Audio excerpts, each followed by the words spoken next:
ಕೊನೆಗೆ ತನ್ನ ಪ್ರಾಣ ಸ್ನೇಹಿತನಾದಂಥ ಕರ್ಣನನ್ನು ನೋಡ್ತಾರೆ. ಕರ್ಣನನ್ನು ನೋಡಿದೊಡನೆ ಧಾರಾಕಾರವಾಗಿ ಕಣ್ಣಿಂದ ನೀರು ಸುರಿತಾ ಇದೆ, ಧಾರಾಕಾರವಾಗಿ ಸುರಿತಾ ಇದೆ. ಇಷ್ಟು ಹೊತ್ತು ತಡ್ಕೊಂಡಿದ್ದಂಥವನು ಈಗ ಬೇರೆ ಮಾತಿಲ್ಲ. ಕಾರಣ ಕರ್ಣ ತನ್ನ ಪ್ರಾಣದ ಗೆಳೆಯ, ಎಲ್ಲಕ್ಕಿಂತ ಹೆಚ್ಚಾಗಿ ಅವನ ಯಶಸ್ಸಿನಲ್ಲಿ ಅವನಲ್ಲಿಯೇ ತನ್ನನ್ನು ತಾನು ಕಂಡಂಥವನು, ಸಂಭ್ರಮಿಸಿಕೊಂಡಂಥವನು. ಅವರಿಬ್ಬರ ಸ್ನೇಹ ಎಂಥದ್ದು, ಅವನ ಮಾತುಗಳನ್ನು ಕೇಳಬೇಕು. ರನ್ನ ಯಾವ ರೀತಿಯಲ್ಲಿ ಅವನ ಕೈ ಹೇಳಿಸಿದ್ದಾನೆ ಆ ಮಾತುಗಳನ್ನೇ ಕೇಳಬೇಕು. ಈ ರೀತಿಯಾಗಿ ಹೇಳ್ತಾ ಇದ್ದಾನಂತೆ. ಆನು ದುಶ್ಯಾಸನನು ನೀನು ಮೂವರೇ ದಲ್. ಆನು ದುಶ್ಯಾಸನನು ನೀನು ಮೂವರೇ ದಲ್. ಆತನು ಕಳಿದ ಬಳಿಕೆ ಆನು ನೀನೇದಲ್. ಹೀಗೆ ನೀನು ಅಗಲ್ದು ಎತ್ತ ಹೋದೆ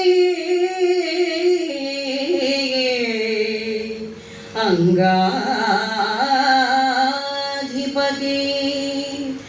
ಈಗ ನೀನು ಅಗಲ್ದು ಎತ್ತ ಹೋದೆ ಅಂಗಾಧಿಪತಿ.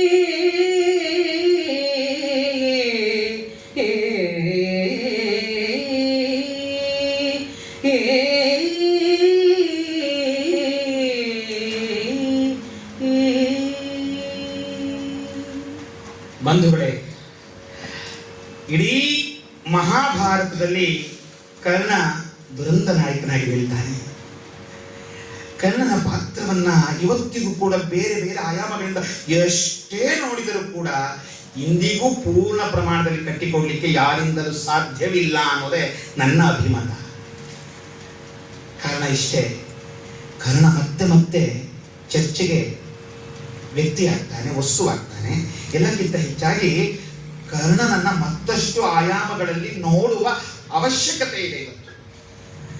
ಅನೇಕರು ಕರ್ಣನನ್ನ ಕೆಲವು ಒಂದು ದೃಷ್ಟಿಕೋನದಲ್ಲಿ ಇಟ್ಟು, ಇಲ್ಲ ಕರ್ಣ ಅಂದ್ರೆ ಇಷ್ಟೇ ಅಂತ ಹೇಳ್ಬಿಟ್ಟಿದ್ದಾರೆ. ಇಲ್ಲ, ಅದನ್ನ ಮೀರಿದಂತಹ ಕರ್ಣನ ವ್ಯಕ್ತಿತ್ವ ಇದೆ, ಕರ್ಣನ ಪಾತ್ರವಿದೆ. ಒಂದಿಷ್ಟನ್ನು ಚೆನ್ನಾಗಿ ಬಲ್ಲವನು ದುರ್ಯೋಧನನಾಗಿದ್ದ. ಹಾಗಾಗಿ ಅವರಿಬ್ಬರ ಗಾಢ ಸ್ನೇಹ ಬಹಳ ಆಕರ್ಷಣೀಯವಾಗುತ್ತೆ. ಕೆಲವೊಮ್ಮೆ ಪೂರ್ವದ ಅಪೇಕ್ಷೆಗಳು ಕೂಡ ಕಾರಣ ಅಂತ ಅನಿಸಿದ್ರು ಕೂಡ ಅದನ್ನು ಮೀರಿದಂತಹ ಗೆಳೆತನ ಸ್ಪಷ್ಟವಾಗಿ ಬೇರೆ ಬೇರೆ ಸಂದರ್ಭಗಳಲ್ಲಿ ವೇದ್ಯವಾಗಿ ಬಿಡುತ್ತೆ. ಈ ಹಿನ್ನೆಲೆಯಲ್ಲಿ ಕವಿ ದುರ್ಯೋಧನ ಮೂಲಕ ಈ ಮಾತುಗಳನ್ನ ಎಷ್ಟು ಚಂದವಾಗಿ ಹೇಳಿಸ್ತಾನೆ ಅಂದ್ರೆ, ದುರ್ಯೋಧನ ಹೇಳ್ತಾ ಇದ್ದಾನಂತೆ, ಆನು ಅಂದ್ರೆ ನಾನು, ದುಶ್ಯಾಸನನು ಮತ್ತು ನೀನು ಮೂವರೇ ದಲ್. ದಲ್ ಅಂದ್ರೆ ದಿಟ, ದಿಟ ಅಲ್ಲವೇ, ಅಷ್ಟೇ ಸತ್ಯ ಅಂತ ಅರ್ಥ. ನಿಜವಾಗಿ ಹೇಳಬೇಕು ಅಂದ್ರೆ ಇದ್ರ ಶಕುನಿ ಕೂಡ ಸೇರ್ಕೋಬೇಕಾಗಿತ್ತು. ಯಾಕಂದ್ರೆ ದುಷ್ಟರ ಕೂಟ ಅಂತ 4 ಜನ ಇದ್ದಾಗಲೇ ಹೇಳೋದು ನಾವು. ಶಕುನಿ ಸೇರ್ಕೋಬೇಕಿಲ್ಲಿ, ಆದ್ರೆ ಶಕುನಿ ಸೇರಿಸಿಲ್ಲ ರನ್ನ. ಬಹಳ ಬುದ್ಧಿವಂತ ನಮ್ಮ ರನ್ನ. ಯಾಕಂದ್ರೆ ಶಕುನಿ ಇಲ್ಲಿ ಮಾಡಿದ್ರು ಕೂಡ ಅವನ ಮೂಲ ಉದ್ದೇಶ ಏನಿತ್ತು, ತನ್ನವರನ್ನೆಲ್ಲ ನಾಶಪಡಿಸಿದ ಇವನನ್ನ ನಾಶಪಡಿಸುತ್ತೇನೆ ಅಂತ ಹೇಳಿ ಏನನ್ನ ಮಾಡಬೇಕು ಅದನ್ನು ಮಾಡಿದಂತು.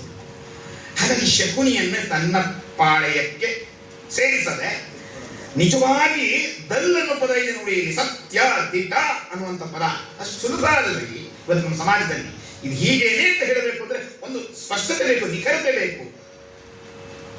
ಆ ನಿಖರತೆ ಎಷ್ಟು ಚೆನ್ನಾಗಿತ್ತು ರನ್ನನಿಗೆ ಕಾವ್ಯದಲ್ಲಿ ಪ್ರಯೋಗ ಮಾಡ್ತಾನೆ ಅಂದ್ರೆ, ನಿಜವಾಗಿ ಹೇಳ್ತಾ ಇದ್ದೇನೆ ಕೇಳು ಕರ್ಣ, ನಾನು ದುಶ್ಯಾಸನ ನೀನು ಮೂವರೇ ಸತ್ಯ, ಅದೇ ಗೀತ, ಬೇರೇನೂ ಇಲ್ಲ.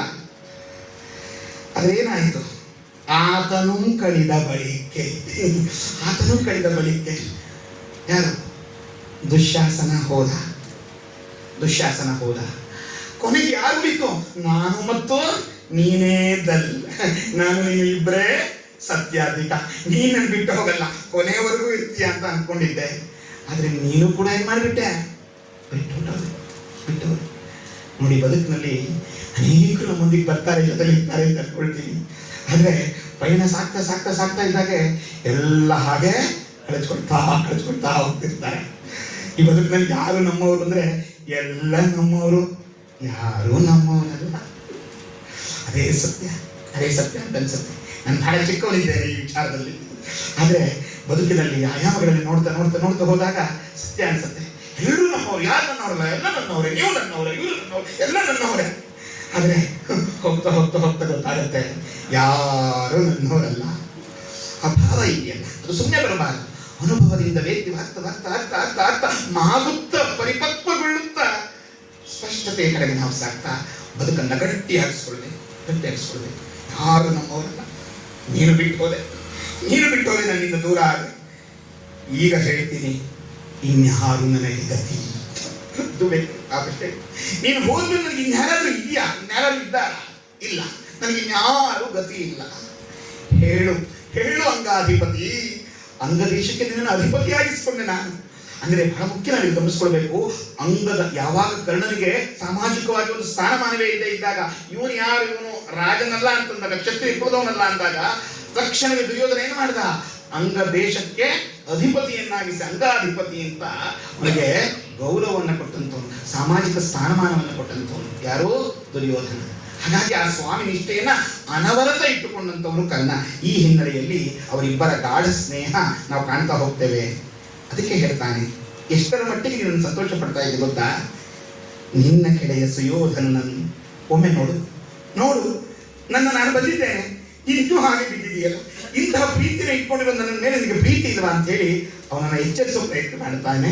ಇದು ಸ್ವಲ್ಪ ನಾಟಕೀಯವಾಗಿ ಕಂಡ್ರು ಸಹಜವಾದ ಮಾತು. ಸತ್ತವರು ಪಕ್ಕ ಇದ್ದಾಗ ಅತಿಯಾದ ಪ್ರೀತಿ ಇರುವವರು ಹೋಗಿ ಅವನ್ನ ಮತ್ತೆ ಮಾತಾಡಿಸ್ಬೇಕು ಅನ್ನೋ ಹಂಬಲಿಸುವ ಸಹಜತೆಯನ್ನ ಇಲ್ಲಿ ಕಾಣೋಣ. ಗೆಳೆಯಂ ಸುಯೋಧನ ನೋಡದೆ ನುಡಿಯದೆ ಅಪ್ಪಿಕೊಳ್ಳದೆ ಬೆಸಲೆ ಎನ್ನದೆ ಜೀಯ ಎನ್ನದೆ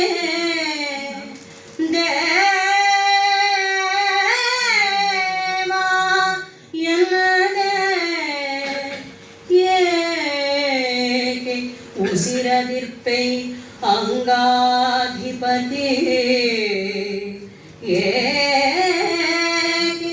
ಉಸಿರದಿರ್ಪೈ ಅಂಗಾಧಿಪತಿ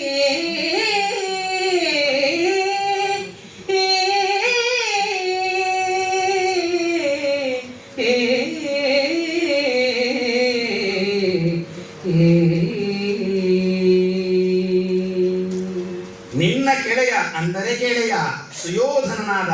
ಬಹಳ ಮುಖ್ಯವಾಗಿ ಗಮನಿಸ್ಕೊಳ್ಬೇಕು. ಮತ್ತೊಮ್ಮೆ ರನ್ನನು ಕೂಡ ಅದೇ ಪ್ರಯೋಗವನ್ನು ಮಾಡ್ತಾನೆ, ಸುಯೋಧನ ಅಂತ ಕರೀತಾನೆ, ಸುಯೋಧನ ಅಂತ ಪ್ರಯೋಗ ಮಾಡ್ತಾನೆ. ಇನ್ನೊಂದು ಬಹಳ ಮುಖ್ಯವಾದ ವಿಚಾರ, ಸು ಅಂದ್ರೆ ಒಳ್ಳೆಯ, ಯೋಧ ಅನ್ನುವ ಅರ್ಥ ಒಂದೆಡೆ. ಆದ್ರೆ ದುರ್ಯೋಧನ ಅಂದ್ರೆ ಕೂಡ ಅನೇಕರು ತಪ್ಪಾಗಿ ನಾವು ಭಾವಿಸ್ಕೊಂಡ್ಬಿಟ್ಟಿರ್ತೀವಿ. ದುರ್ಯೋಧನ ಅಂದ್ರೆ ದುರ್ ಅಂದ್ರೆ ಕೆಟ್ಟ, ಯೋಧ ಅಂತ ಅಲ್ಲ. ದುರ್ಯೋಧನ ಅಂದ್ರೆ ಮೂಲ ಅರ್ಥವೇನಪ್ಪ ಅಂದ್ರೆ, ಯಾರೊಡನೆ ಯುದ್ಧ ಮಾಡುವುದು ದುಸ್ತರವೋ ಅವನು ದುರ್ಯೋಧನ ಅಂತ ಇರುವುದು ಮೂಲಾರ್ಥ. ಯಾರೊಡನೆ ಯುದ್ಧ ಮಾಡುವುದು ಕಠಿಣವೋ ಅವನು ದುರ್ಯೋಧನ ಅಂತ ಇರುವಂಥದ್ದು. ಆದರೆ ಏನಾಯಿತು ಅಂತಂದ್ರೆ, ಆ ದುಷ್ಟ ಕೆಟ್ಟ ಅನ್ನುವ ಪದಕ್ಕೆ ಪೂರಕವಾಗಿ ದುರ್ ಅನ್ನುವಂಥದ್ದು ಕೂಡ ಬಳಕೆಯಲ್ಲಿ ಇರುವುದರಿಂದ ದುರ್ಯೋಧನ ಕೆಟ್ಟ ಯೋಧನ ಅಂತ ಬಂದ್ಬಿಡ್ತು. ಆದರೆ ನಿಜವಾಗಿ ಯೋಚನೆ ಮಾಡಿದ್ರೆ ನಮ್ಮ ದುರ್ಯೋಧನ ಅಂದರೆ ನಿಜವಾಗಿ ಶ್ರೇಷ್ಠ ಯೋಧ, ಅಂದರೆ ಸುಯೋಧನ ಮಹಾಶ್ರೇಷ್ಠಮಲ್ಲ. ಎಂತಹ ಹೋರಾಟಗಾರ, ಸಾಮಾನ್ಯನೇ. ತನ್ನ ಹೋರಾಟಕ್ಕೆ ಯಾರನ್ನ ಬೇಕು ಅಂತ ಅಪೇಕ್ಷೆ ಪಟ್ಟ? ಭೀಮನನ್ನೇ ಅಪೇಕ್ಷೆ ಪಟ್ಟ. ಯಾಕೆ? ನಕುಲ ಸಹದೇವನನ್ನು ಕೇಳಬಹುದಿತ್ತು, ಆದರೆ ಕೇಳಲಿಲ್ಲ. ತನ್ನ ಸಮಬಲವಾಗಿ ಹೋರಾಟ ಮಾಡುವಂಥವ್ರನ್ನೇ ಬೇಕು ಅಂತ ಹೇಳಿದವನು. ಎಲ್ಲ ಸರಿ ಇತ್ತು, ಆದರೆ ಒಂದು ಕೆಟ್ಟ ಗುಣ ಇತ್ತಲ್ಲ, ಯಾವುದು? ಛಲ, ಅತಿಯಾದ ಛಲ. ಮನುಷ್ಯನಿಗೆ ಯಾವ್ದಾದ್ರು ಒಂದು ಗುಣ ಅತಿಯಾಗಿ ಬಿಟ್ಟರೆ ಎಷ್ಟು ಅಮಂಗಲವಾಗ್ತದೆ ಅನ್ನೋದಕ್ಕೆ ಇಂತಹ ಒಂದೊಂದು ಪಾತ್ರಗಳು ನಮಗೆ ದೃಷ್ಟಿಯಾಗುತ್ತೆ. ಅದಕ್ಕಾಗಿ ಬಹುಶಃ ಗಮನಿಸಿರ್ಬೋದು, ಮಹಾಭಾರತ ಪಾತ್ರ ಪ್ರಪಂಚ ಅಂಥೇಳಿ ರಾಮಾಯಣ ಪಾತ್ರ ಪ್ರಪಂಚ, ಮಹಾಭಾರತ ಪಾತ್ರ ಪ್ರಪಂಚ ಇತ್ಯಾದಿಗಳಿಂದ ಕೊಟ್ಟಂತಹ ನಮ್ಮ ಸಾಕ್ಷಾತ್ ಅದ್ಭುತವಾದಂತಹ ಕೊಡುಗೆಯನ್ನು ಕೊಟ್ಟಂತಹ ನಮ್ಮ ಮೈಸೂರಿನವರಾದಂಥ ನಾರಾಯಣಾಚಾರ್ಯರು ಅವರನ್ನು ನಾವು ಯಾವತ್ತೂ ಕೂಡ ಸ್ಮರಣೆ ಮಾಡಬೇಕು. ನನ್ನ ಅನೇಕ ಸಂದರ್ಭಗಳಲ್ಲಿ ಪಾತ್ರಗಳನ್ನು ನಾನು ಗಟ್ಟಿಯಾಗಿ ಹೇಳಲಿಕ್ಕೆ ಅವರ ಅಧ್ಯಯನ ನನಗೆ ಸಾಕಷ್ಟು ಸಹಕಾರಿಯಾಗಿ ನಿಂತಿದೆ. ಹಾಗಾಗಿ ಅಂತಹ ಮಹನೀಯರು ಕೊಟ್ಟಂತಹ ವಿಚಾರಗಳನ್ನು ನಾವು ಗಮನಿಸಿಕೊಳ್ಬೇಕು. ಪ್ರತಿಯೊಂದು ಪಾತ್ರಕ್ಕೂ ಕೂಡ ಆಮೂಲಾಗ್ರವಾಗಿ ಬೇರೆ ಬೇರೆ ಆಯಾಮಗಳಲ್ಲಿ ಅವಲೋಕಿಸುತ್ತಾ ತಿಳಿಸುತ್ತಾ ನಮಗೆ ಸ್ಪಷ್ಟಪಡಿಸುತ್ತಾರೆ. ಆ ಹಿನ್ನೆಲೆ ನಾವು ಗ್ರಹಿಸಿಕೊಳ್ಬೇಕು. ಸುಯೋಧನೆಯನ್ನು ಸಾಮಾನ್ಯನಲ್ಲ, ಆದರೆ ತನ್ನ ಛಲವನ್ನು ಅತಿಯಾಗಿಸಿಕೊಂಡು ಇಷ್ಟೆಲ್ಲವನ್ನು ವ್ಯಕ್ತ ಮಾಡಿಕೊಂಡಂಥವನು.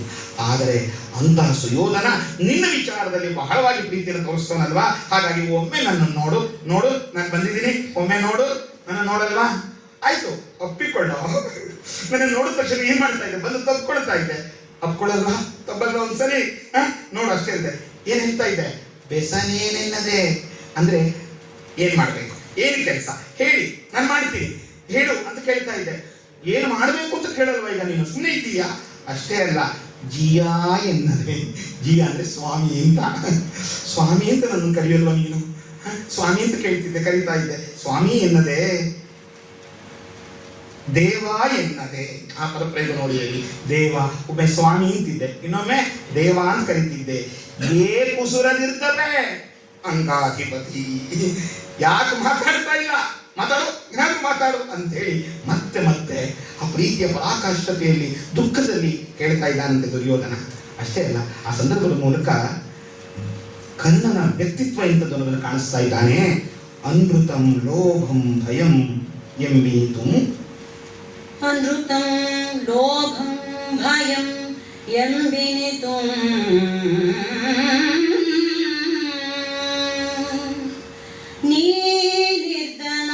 ನೀರಿದ್ದನಾಡೊಲು ಇರ್ಕುಮೆ ರವಿನಾದನ ನನ್ನಿಚಾಗಂ ಅಣ್ಮೋ ಎಂಬಿನಿತಕ್ಕಂ ನೀನೆ ಮೊತ್ತ ಮೊದಲಿಗಂ ಆದಯೇ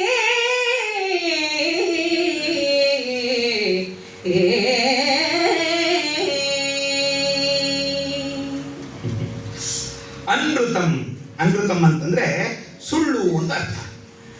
ಈ ಸುಳ್ಳು ಅನೃತಂ, ಲೋಭಂ ಅತಿಯಾದಂತಹ ಅಪೇಕ್ಷೆಯ ಸಹಜವಾದಂತಹ ಗುಣ, ಲೋಭತನ ಅಂತ ಹೇಳ್ತೇವೆ. ಈ ಸುಳ್ಳು ಹೇಳೋ ಗುಣ, ಲೋಭತನದ ಗುಣ ಮತ್ತು ಭಯದ ಗುಣ ಇವೆಲ್ಲವೂ ಕೂಡ ನೀನಿದ್ದ ನಾಡೊಳಲಿಕ್ಕೆ ಇರಲಿಕ್ಕೆ ಸಾಧ್ಯವೇ ಇಲ್ಲ. ನೀನು ಎಲ್ಲಿರ್ತೀಯೋ ಇವುಗಳಿಗೆ ಅಲ್ಲಿ ಪ್ರವೇಶ ಇಲ್ಲ. ನೀನಿದ್ದ ನಾಡೊಳ್ ಇರ್ಲಿಕ್ಕೆ ಸಾಧ್ಯ ಇದೆಯಾ? ಇವೆಲ್ಲವೂ ಇರ್ಲಿಕ್ಕೆ ಸಾಧ್ಯ ಇಲ್ಲ. ನೀನಿದ್ದ ನಾಡಲ್ಲಿ ನನ್ನಿ ಅಂದ್ರೆ ಸತ್ಯ, ಸತ್ಯಂ ವದ ಧರ್ಮಂ ಚರ ಅಂತ. ನೀನು ಎಲ್ಲಿರ್ತೀಯೋ ಅಲ್ಲಿ ಸತ್ಯವೇ ನೆಲೆಸಿರುತ್ತೆ. ಹಾಗಾಗಿ ನೀನಿದ್ದ ನಾಡೊಳ್ ಸತ್ಯ, ತ್ಯಾಗ ಅಂದ್ರೆ ತ್ಯಾಗ, ಇದು ತತ್ಸಮ ತದ್ಭೋಪದಗಳಾಗಿ ನಾವು ಬಳಸ್ತೇವೆ. ಹಾಗಾಗಿ ತ್ಯಾಗ ಮತ್ತು ಅಣ್ಣು ಅಂತಂದ್ರೆ ಪರಾಕ್ರಮ. ಅಂದರೆ ಸತ್ಯಕ್ಕಾಗಲಿ, ತ್ಯಾಗಕ್ಕಾಗಲಿ, ಪರಾಕ್ರಮಕ್ಕಾಗಲಿ ಇವೆಲ್ಲಕ್ಕೂ ಕೂಡ ನೀನೇ ಮೊತ್ತ ಮೊದಲಿಗನಾದೈ. ಇವೆಲ್ಲಕ್ಕೂ ಕೂಡ ನೀನೇ ಮೊದಲಿಗನಾಗಿ ನಿಂತಿದ್ದೀಯ. ನೀನು ಎಲ್ಲಿರ್ತೀಯೋ ಅಲ್ಲಿ ಇವೆಲ್ಲವೂ ಕೂಡ ಇರುವಂಥದ್ದು. ಅಂತಹ ಸದ್ಗುಣಗಳ ಗಣಿ ನೀನು. ಕಾರಣ ಹೀಗಿರುವಾಗ ನೀನು ನನ್ನನ್ನು ಬಿಟ್ಟು ಹೋದದ್ದು, ನನ್ನನ್ನು ಒಬ್ಬಂಟಿ ಮಾಡಿದ್ದು ಸರಿಯೇ? ಅಷ್ಟೇ ಅಲ್ಲ, ಇನ್ನೊಂದು ಮುಖ್ಯವಾದ ವಿಚಾರ ಹೇಳಬೇಕು ಅನ್ನಿಸ್ತಾ ಇದೆ. ಯಾವುದದು? ನಿನ್ನ ಜನನದ ವಿಚಾರ. ಅದು ನನಗೆ ಗೊತ್ತು. ಹೇಗೆ ಹೇಳು?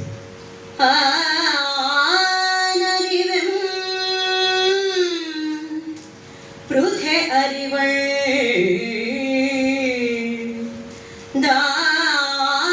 ದಾನವರಿಪು ಅರಿವ ಅರ್ಕದರಿವಂ ದಿವ್ಯಜ್ಞಾನಿ ಸಹದೇವಂ ಅರಿವಂ ನೀನಾರ್ಯಂದು ಆರುಂ ಅರಿಯ ಅಂಗಾಧಿಪತಿ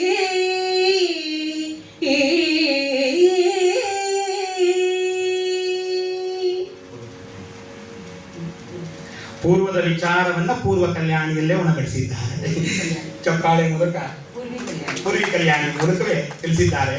ಇದು ವಿಶೇಷ. ನಮ್ಮ ಗಮಕದಲ್ಲಿ ಬಂಧುಗಳೇ ಸನ್ನಿವೇಶವನ್ನ ಅರ್ಥ ಮಾಡಿಕೊಂಡು ಅದಕ್ಕೆ ಬಹಳ ಸೂಕ್ಷ್ಮವಾಗಿ ಅಂತಹ ರಾಗಗಳನ್ನು ಅಳವಡಿಸುವಂಥದ್ದು. ಪೂರ್ವಿ ಕಲ್ಯಾಣಿ ಪೂರ್ವದ ವಿಚಾರಕ್ಕೆ ಸಹಜವಾಗಿ ಹೊಂದಾಣಿಕೆಯನ್ನು ಮಾಡಿ ಉಣಬಡಿಸಿದ್ದಾರೆ. ಅಭಿನಂದಿಸುತ್ತಾ ಕಾವ್ಯದ ವಿಚಾರಕ್ಕೆ ಹಾಗೆ ಮತ್ತೆ ಗಂಭೀರವಾಗಿ ಹೋಗೋಣ. ಯಾವುದು ವಿಚಾರ ಇದು ಅಂತಂದ್ರೆ, ನಿನ್ನ ಪೂರ್ವದ ವಿಚಾರ ನನಗೆ ತಿಳಿದಿದೆ ಅನ್ನೋ ಮಾತು. ನೋಡಿ ಎಷ್ಟು ಸೂಕ್ಷ್ಮ ಇದೆ, ಅದನ್ನ ಎಷ್ಟು ಚೆನ್ನಾಗಿದೆ ತಂದಿದ್ದಾನೆ ಈ ಸನ್ನಿವೇಶವನ್ನ. ಮೂಲದಲ್ಲಿ ಅಂದ್ರೆ ನಮಗೆ ಪಂಪನು ಕೂಡ ಸೂಕ್ಷ್ಮವಾಗಿ ಈ ವಿಚಾರವನ್ನು ತನ್ನ ಕಾವ್ಯದಲ್ಲಿ ಪಂಪ ಭಾರತದಲ್ಲಿ ತಂದಿದ್ದಾನೆ. ಇಲ್ಲಿಯೂ ಕೂಡ ರನ್ನನು ಕೂಡ ಅದನ್ನು ಬಹಳ ಚೆನ್ನಾಗಿ ಇನ್ನಷ್ಟು ಸೂಕ್ಷ್ಮವಾಗಿ ವಿವರಣೆಯನ್ನು ಕೊಡದೆ ಸಾಂದರ್ಭಿಕವಾಗಿ ಹೇಳಿ ಮುಂದೆ ಹೋಗ್ತಾನೆ. ಅದನ್ನು ಈ ಪದ್ಯದ ಮೂಲಕ ಒಂದೇ ಪದ್ಯದಲ್ಲಿ ಹೇಳ್ತಾನೆ. ಅದು ಹೇಗೆ ಅಂದ್ರೆ, ಆನರಿವೆಂ ಪೃಥೆಯರಿವಳ್ ದಾನವರಿಪು ಅರಿವನ್ ಅರ್ಕನರಿವನ್ ದಿವ್ಯಜ್ಞಾನಿ ಸಹದೇವನರಿವನ್ ಅಂತ ಹೇಳ್ತಾನೆ. ಇದಿಷ್ಟು ಬಿಟ್ಟರೆ ಇನ್ಯಾರಿಗೋ ಗೊತ್ತಿಲ್ಲ ನಿನ್ನ ಜನನದ ವಿಚಾರ ಅಂತ. ಬಹುಶಃ ತಮಗೆಲ್ಲರಿಗೂ ಅರ್ಥ ಆಗಿದೆ ಯಾರ್ಯಾರು ಅಂತ. ಆನರಿವನ್ ಅಂದ್ರೆ ನನಗೆ ಗೊತ್ತಿದೆ. ಆಮೇಲೆ ಪೃಥೆಯರಿವಳ್, ಯಾರು ಪೃಥೆ? ಕುಂತಿದೇವಿ. ಕುಂತಿದೇವಿಯ ತಾಯಿ, ಅಮ್ಮ. ಹಾಗಾಗಿ ಪೃಥನ ಮಗಳು, ಹಾಗಾಗಿ ಅವಳಿಗೆ ಪೃಥನ ಮಗಳಾದ್ದರಿಂದ ಪೃಥೆ ಅನ್ನುವಂಥದ್ದು ಅವಳಿಗೆ ಬಂದಿತ್ತು. ಹಾಗಾಗಿ ಪೃಥೆ ಅರಿವಳ್ ದಾನವರಿಪು ಅರಿವನ್. ದಾನವರಿಪು ಅಂದ್ರೆ ರಾಕ್ಷಸರ ಶತ್ರು. ಯಾರು? ಎಲ್ಲದಕ್ಕೂ ಕಾರಣನು ಶ್ರೀಕೃಷ್ಣ ಪರಮಾತ್ಮನು. ಹಾಗಾಗಿ ಕೃಷ್ಣನಿಗೆ ಗೊತ್ತಿದೆ. ದಾನವರಿಪು ಅರಿವನ್ ಅರ್ಕನರಿವನ್. ಅರ್ಕ ಅಂದ್ರೆ ಸೂರ್ಯದೇವ. ಯಾಕೆ? ಅವನೇ ಎಲ್ಲ ಅನುಗ್ರಹವನ್ನು ಕೊಟ್ಟು ಅವನ ವರದಿಂದಲೇ ತಾನೇ ಬಂದಂಥವನು. ಹಾಗಾಗಿ ಅರ್ಕನರಿವನ್. ಇಲ್ಲೇ ಮುಂದೆ ಬಹಳ ಮುಖ್ಯ ಆಗೋದು, ದಿವ್ಯಜ್ಞಾನಿ ಸಹದೇವನರಿವನ್ ಅಂತ. ಒಂದು ವೇಳೆ ಇಡೀ ಮಹಾಭಾರತದಲ್ಲಿ ಭೂತ, ವರ್ತಮಾನ ಮತ್ತು ಭವಿಷ್ಯವನ್ನ ಎಲ್ಲವನ್ನೂ ತಿಳಿದುಕೊಂಡು ತಿಳಿಯದಂತೆ ಸುಮ್ಮನಿದ್ದವನು ದಿವ್ಯಜ್ಞಾನಿ ಸಹದೇವ. ಅದು ಯಾಕೆ ಕಾರಣ? ಅದಕ್ಕೆ ಮತ್ತೊಂದು ದಂತಕಥೆ ಇದೆ, ನಮಗೆಲ್ಲ ಬಹುಶಃ ಗೊತ್ತಿದೆ. ಪಾಂಡುರಾಜನ ಅಂತ್ಯಕಾಲದಲ್ಲಿ ನಡೆದಂಥ ಒಂದು ಪ್ರಸಂಗ ಅಂತ ಹೇಳ್ತಾರೆ. ಅದರ ಬಗ್ಗೆ 2-3 ಜಿಜ್ಞಾಸೆಗಳಿದ್ದರೂ ಕೂಡ ಒಂದೊಂದು ಸತ್ಯ. ಅಂತ್ಯದಲ್ಲಿ ಅವನಿಗೆ ಆ ವಿಷಯದ ಅಂದ್ರೆ ಈ ತ್ರಿಕಾಲ ಜ್ಞಾನ ಅಂತ ಹೇಳ್ತೇವೆ, ಕಾಲಜ್ಞಾನ ಅಂತ ಕರೀತೇವೆ. ತ್ರಿಕಾಲ ಜ್ಞಾನವು ಕೂಡ ಅವನಿಗೆ ಪ್ರಾಪ್ತಿಯಾಯಿತು. ಆ ಸಂದರ್ಭದಲ್ಲಿ ಇದನ್ನ ಕೃಷ್ಣ ಕಂಡು, ನೀನೇನಾದ್ರೂ ಇದನ್ನ ಬಾಯಿ ಬಿಟ್ರೆ ನಿನ್ನ ತಲೆ ಸಹಸ್ರ ಹೋಳಾಗಲಿ ಅಂತ ಹೇಳಿಬಿಡ್ತಾನೆ. ಹಾಗಾಗಿ ಎಲ್ಲ ಗೊತ್ತಿದ್ದು ಹೇಳಲಿಲ್ಲ. ಎಷ್ಟು ಸಮಸ್ಯೆ ನೋಡಿ. ಸ್ವರ್ಗಾರೋಹಣ ಪರ್ವ ಅಂತ ಬರುತ್ತೆ. ಆ ಸ್ವರ್ಗಾರೋಹಣ ಪರ್ವದಲ್ಲಿ ಅಂದ್ರೆ ಎಲ್ಲರೂ ಕೂಡ ಸ್ವರ್ಗಕ್ಕೆ ಹೋಗಕ್ಕಲ್ಲ. ಆ ಸಂದರ್ಭದಲ್ಲಿ ಒಬ್ಬೊಬ್ಬರಿಗೆ ಒಂದೊಂದು, ಯಾರು? ಧರ್ಮರಾಯ. ಒಂದು ದರ್ಶನ ಆಯ್ತು. ಯಾಕೆ? ಅಶ್ವತ್ಥಾಮ ಹತಕುಂಜರ ಹೇಳ್ಬಿಟ್ಟಿಲ್ಲ. ಆ ಒಂದು ಸಂದರ್ಭದಲ್ಲಿ ಗೊತ್ತಿದ್ರು ಕೂಡ ಸುಳ್ಳು ಹೇಳಿದ್ದಿಲ್ಲ. ಹಾಗಾಗಿ ನಿನಗೆ ನರಕ ದರ್ಶನವಾಯಿತು ಅಂತ ಹೇಳಿ ಅಲ್ಲಿ ಬಿಟ್ಬಿಡ್ತಾರೆ ಧರ್ಮರಾಯನಿಗೆ. ಇನ್ನು ಉಳಿದವರೆಲ್ಲರೂ ಇದ್ರಲ್ಲ, ಅಲ್ಲೆಲ್ಲ ಬಿದ್ದು ಹೋದ್ರಲ್ಲ. ಯಾರ್ಯಾರು? ಅದು ಭೀಮಸೇನ ಆಗಿರ್ಬೋದು, ಅರ್ಜುನ ಆಗಿರ್ಬೋದು, ದ್ರೌಪದಿ ಆಗಿರ್ಬೋದು, ನಕುಲ. ಬಂತು ನೋಡಿ ಸಹದೇವ. ಸಹದೇವ ಯಾಕೆ ಬಿದ್ದ ಅಂದ್ರೆ, ಎಲ್ಲ ಗೊತ್ತಿದ್ರು ಯಾರಿಗೂ ಹೇಳ್ದೇನೆ ಸುಮ್ಮನೆ ಇದೆಯಲ್ಲ, ಇದು ತಪ್ಪೆ, ಅದಕ್ಕೆ ಬಿದ್ದು ಹೋದೆ. ನೋಡಿ ಧರ್ಮ ಸೂಕ್ಷ್ಮ ಅನ್ನೋದು ಹೇಗಿರುತ್ತೆ ಅಂತಂದ್ರೆ, ಕೆಲವೊಮ್ಮೆ ಎಲ್ಲ ಗೊತ್ತಿದ್ದು ನಾವು ಯಾರತ್ತೂ ಬಾಯಿ ಬಿಡದೇ ಇದ್ರೆ ಅದೇ ನಮ್ಮನ್ನು ಹಿಂಬಾಲಿಸ್ಕೊಂಡು, ಹೇಳಿದ್ರೆ ತಲೆ ಸಹಸ್ರ ಹೋಳು, ಹೇಳದೇ ಇದ್ರೆ ನಮಗೆ ಸ್ವರ್ಗ ಪೂರ್ತಿ ಪ್ರಾಪ್ತಿ ಇಲ್ಲ. ಎಂಥ ಸ್ಥಿತಿಯಲ್ಲಿ ನಾವು ಬದುಕನ್ನು ಕಾಣಬೇಕಾಗುತ್ತೆ. ಎಷ್ಟರ ಮಟ್ಟಿಗೆ ನಮ್ಮ ನಡಿಗೆ ಇದೆ ಅನ್ನೋದನ್ನ ನಾವು ಸೂಕ್ಷ್ಮವಾಗಿ ಅರ್ಥ ಮಾಡಿಕೊಡ್ಬೇಕಾಗ್ತದೆ. ಈ ಹಿನ್ನೆಲೆಯಲ್ಲಿ ದಿವ್ಯಜ್ಞಾನಿ ಸಹದೇವನಿಗೆ ಎಲ್ಲವೂ ತಿಳಿದಿರೋದ್ರಿಂದ ಅವನಿಗೆ ಗೊತ್ತಿದೆ. ಇದು ದುರ್ಯೋಧನಿಗೆ ಗೊತ್ತಿತ್ತು ನೋಡಿ, ನನಗೂ ಗೊತ್ತಿದೆ ಅಂತ ಹೇಳಿದ. ನಮಗೆ ಪ್ರಶ್ನೆ ಆಗತ್ತೆ, ನಿಮ್ಗೆ ಹೆಂಗೆ ಗೊತ್ತಾಯಿತು ಹಾಗಾದ್ರೆ? ಯಾವ ಸಂದರ್ಭದಲ್ಲಿ ಅಂದ್ರೆ ಅದಕ್ಕೊಂದು ಮೂಲ ಕಥೆಯನ್ನು ಓದಬೇಕು. ವ್ಯಾಖ್ಯಾನ ಯಾಕೆ ಬೇಕು ಅಂದ್ರೆ ಇಂತಹ ಕಥೆಗೆ ಬೇಕು. ಎಲ್ಲಿ ಸಂದರ್ಭ ಅಂತಂದ್ರೆ, ಸತ್ಯಂತಪ ಅಂತ ಒಬ್ಬ ಮುನಿ, ಬಹಳ ಮುಖ್ಯವಾದ ಪ್ರಸಂಗ ಇದು. ಸತ್ಯಂತಪ ಅನ್ನುವಂಥ ಮಹರ್ಷಿ, ಆ ಮಹರ್ಷಿ ಶ್ರೇಷ್ಠವಾದ ಮುನಿ ತಾನು ವನದಲ್ಲಿ ಸಹಜವಾಗಿ ಜೀವನವನ್ನು ನಿರ್ವಹಣೆ ಮಾಡ್ತಾ ಇರುವಾಗ ಒಮ್ಮೆ ಕರ್ಣ ಮತ್ತು ದುರ್ಯೋಧನ ಇಬ್ಬರು ಕೂಡ ಸಹಜವಾಗಿ ಹೋರಾಟಕ್ಕಾಗಿ ಅಥವಾ ಏನೋ ಕೆಲಸಕ್ಕಾಗೆಲ್ಲ ಮುಗಿಸ್ಕೊಂಡು ಹಾಗೆ ವಾಯುವಿಹಾರವನ್ನು ಮಾಡಿಕೊಂಡು ಆಶ್ರಮವನ್ನು ಪ್ರವೇಶ ಮಾಡ್ತಾರೆ. ಆ ಆಶ್ರಮವನ್ನು ಪ್ರವೇಶ ಮಾಡಿದಾಗ ಸತ್ಯಂತಪುರಿ ಇಬ್ಬರನ್ನು ಕೂಡ ಅತ್ಯಂತ ಪ್ರೀತಿ ಗೌರವಗಳಿಂದ ಅವ್ರನ್ನ ಆಹ್ವಾನಿಸಿ ಉಚಿತ ಆಸನಗಳಿಂದ ಸತ್ಕರಿಸುವಾಗ ಕರ್ಣನಿಗೆ ಸ್ವಲ್ಪ ಎತ್ತರವಾದ ಆಸನದಲ್ಲಿ ಕೂರಿಸ್ತಾರೆ. ಕೂರಿಸಿ ಅವನಿಗೆ ವಿಶೇಷವಾದಂಥ ಮೊದಲ ಆತಿಥ್ಯವನ್ನ ಮಾಡುತ್ತಾನೆ ಸತ್ಯಂತಪ ಮುನಿಗಳು. ಯಾವಾಗ ಮೊದಲ ಆತಿಥ್ಯವನ್ನ ಕರ್ಣನಿಗೆ ಮಾಡ್ತಾನೋ, ಒಂದು ಕಡೆ ಪ್ರೀತಿ, ನನ್ನ ಗೆಳೆಯ ಇಷ್ಟೆಲ್ಲ ಗೌರವ ಕೊಡ್ತಾ ಇದ್ದಾರಲ್ಲ ಅಂತ, ಅದ್ರ ಇನ್ನೊಂದು ಆಯ್ತು ಸರಿ, ಇವ್ರಿಗಿಂತ ನಾನು ಸ್ವಲ್ಪ ಇರಲಿ, ಆದರೂ ಕೂಡ ನನ್ನನ್ನು ಗೌರವಿಸ್ದೆ ಅವ್ರಿಗೆ ಜೋರಾಗಿ ಕೂರಿಸ್ತಾ ಇದ್ದಲ್ಲ ಅಂತೇಳಿ ಸ್ವಲ್ಪ ಮನಸ್ಸಿನಲ್ಲಿ ಒಂದಿಷ್ಟು ಕರ್ಣನಲ್ಲಿ ಅಂದರೆ ದುರ್ಯೋಧನಲ್ಲಿ ಪ್ರಶ್ನೆ ಆಯಿತು. ಹಾಗೆ ಇರಲಿ, ಈಗಲೇ ಕೇಳೋ ಸರಿ ಇಲ್ಲ ಅಂಥೇಳಿ ಅವರ ಎಲ್ಲವನ್ನ ಮಾತೆಲ್ಲ ಕೇಳಿ ಕರ್ಣ ಸ್ವಲ್ಪ ಆ ಕಡೆ ಕೈ ಆ ಕಡೆ ಹೋದಾಗ ಸತ್ಯದಂತ ಪ್ರಭು ಪ್ರಶ್ನೆ ಮಾಡ್ತಾನೆ, ಗುರುಗಳೇ, ಜ್ಞಾನಿಗಳೇ, ಋಷಿಮುನಿಗಳೇ, ಎಲ್ಲರೂ ತಿಳ್ಕೊಂಡಂಥವ್ರು ನೀವು, ನಾನು ಈ ಸಾಮ್ರಾಜ್ಯಕ್ಕೆ ಅಧಿಪ ರಾಜ, ನನಗೆ ನೀವು ಸ್ಥಾನಮಾನ ಮಾಡಿಕೊಟ್ಟು ಗೌರವಿಸಬೇಕಾದವರು, ನನಗೇನು ಬೇಜಾರಿಲ್ಲ. ಆದರೆ ನನ್ನ ಗೆಳೆಯನಿಗೆ ನೀವು ಸ್ಥಾನವನ್ನು ಕೊಟ್ಟು ಗೌರವಿಸಿದ್ರಲ್ಲ, ಇದು ಹೇಗೆ ಸಾಧ್ಯ? ಇದು ರೂಢಿಗೆ ಒಪ್ಪಿತದೆ ಅಂತ ಪ್ರಶ್ನೆ ಮಾಡುತ್ತಾನೆ. ಆಗ ಸತ್ಯಂತಪುರು ಹೇಳ್ತಾರೆ, ಸುಯೋಧನ, ನೀನು ಕೊಡವಿಗೆ ಹಿರಿಯನಿರಬಹುದು, ಆದರೆ ಕುಲಕ್ಕೆ ಹಿರಿಯ ಅವನಲ್ಲವೇ?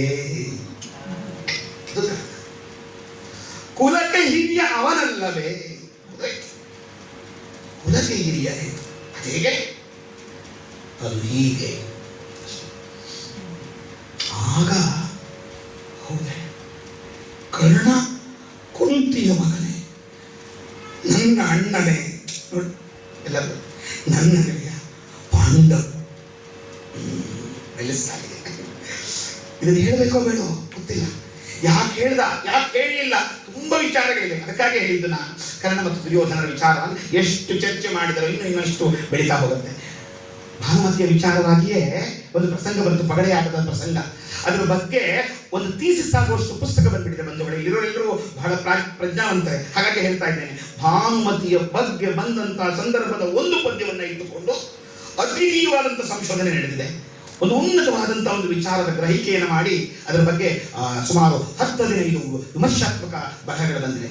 ಓದಬೇಕಾಗ್ತದೆ, ನಾವು ಓದಬೇಕು. ಯಾಕೆ ಈ ಪ್ರಸಂಗ ಬಂದಿದೆ, ಅಲ್ಲಿ ಪಗಡೆ ಆಡಿದವರು ಯಾರು, ಪಗಡೆ ಆಡುವಾಗ ಈ ಪದವನ್ನು ಯಾಕೆ ಬಳಸಿದ್ರು, ಈ ಚರ್ಚೆಗಳೆಲ್ಲ ಇದೆ. ಹೀಗೆ ಸೂಕ್ಷ್ಮವಾಗಿ ಗಮನಿಸಬೇಕಾಗ್ತದೆ. ಇಲ್ಲಿ ಒಂದೊಂದು ಸ್ಪಷ್ಟ, ಅವನು ಕುಲದ ಹಿರಿಯನಾದ್ದರಿಂದ ಅವನಿಗೆ ಮೊದಲ ಗೌರವ ಸಲ್ಲಬೇಕು. ಇದು ನಿನ್ನ ಸಾಮ್ರಾಜ್ಯದಲ್ಲೇನೋ ಸರಿ, ಆದರೆ ಇದು ಋಷ್ಯಾಶ್ರಮ, ಇಲ್ಲಿ ವಯಸ್ಸಿಗೆ ಹಿರಿಯರಿಗೆ ನಾವು ಗೌರವಿಸೋದೆ ನಮ್ಮ ಕ್ರಮ ಅಂದಾಗ ತಿಳ್ಕೊಂಡಂಥ ದುರ್ಯೋಧನ ಅಲ್ಲಿಂದ ಯಾವುದನ್ನೂ ಹೇಳದೆ ಅದೇ ಪ್ರೀತಿಯನ್ನು ಉಳಿಸಿಕೊಂಡ. ಕರ್ಣನಿಗೂ ಕೂಡ ಗೊತ್ತಾಯಿತು, ಸ್ಪಷ್ಟವಾಗಿ ಗೊತ್ತಾಯಿತು. ಯಾವಾಗ ಕೃಷ್ಣನೇ ಭೇದದಲ್ಲಿ ಹೊಕ್ಕಿರಿದಾಗ, ಕೃಷ್ಣ ಭೇದೋಪಾಯ ತಂತ್ರದಲ್ಲಿ ಮುಂದೆ ಹೊಕ್ಕಿರಿದಾಗ ನಮಗಲ್ಲೂ ಕೂಡ ಸ್ಪಷ್ಟ ಆಗಿರುತ್ತೆ. ಆದರೆ ಆ ಸಂದರ್ಭದ ನಂತರದಲ್ಲಿ, ಕೊನೆಗೆ ತನ್ನ ತಾಯಿಯಿಂದಲೂ ಸ್ಪಷ್ಟವಾದ ನಂತರದಲ್ಲಿಯೂ ಕೂಡ ಕರ್ಣ ಅದನ್ನು ಎಲ್ಲಿಯೂ ಹೇಳದೆ ತನ್ನಲ್ಲೇ ಎಲ್ಲವನ್ನ ಇರಿಸಿಕೊಂಡು ಸ್ವಾಮಿ ನಿಷ್ಠೆಯನ್ನ ಮೆರೆದಂಥವನು. ಅಂತಹ ಪ್ರೀತಿಯನ್ನ ಗಾಢವಾಗಿ ಇಟ್ಟುಕೊಂಡಂಥವರು ಕರ್ಣ ಮತ್ತು ದುರ್ಯೋಧನದ ಸಂಬಂಧ. ಹಾಗಾಗಿ ನಿನ್ನ ಜನ್ಮ ರಹಸ್ಯ ನನಗೆ ಗೊತ್ತು ಅಂಥೇಳಿ ಕಣ್ಣೀರನ್ನು ಸುರಿಸ್ತಾನೆ. ಕೊನೆಗೊಂದು ಮಾತು ಹೇಳ್ತಾನೆ, ನೀನೇ ಇಲ್ಲ ಅಂದಮೇಲೆ ಇವೆಲ್ಲ ನನಗೆ ಯಾಕೆ ಬೇಕು? ಅದೇ ಮಾತು ಮತ್ತೆ ಕೇಳೋಣ. ನೀನುಳ್ಳೊಡೆ ಉಂಟು ರಾಜ್ಯಂ, ನೀನುಳ್ಳೊಡೆ ಪಟ್ಟಮುಂಟು, ಬೆಳ್ಗೊಡೆಯುಂಟೈ, ನೀನುಳ್ಳೊಡೆ ಉಂಟು ಪೀಳಿಗೆ, ನೀನಿಲ್ಲದೆ ಇವೆಲ್ಲ ಮೊಳವೆ ಅಂಗಾಧಿಪತಿ.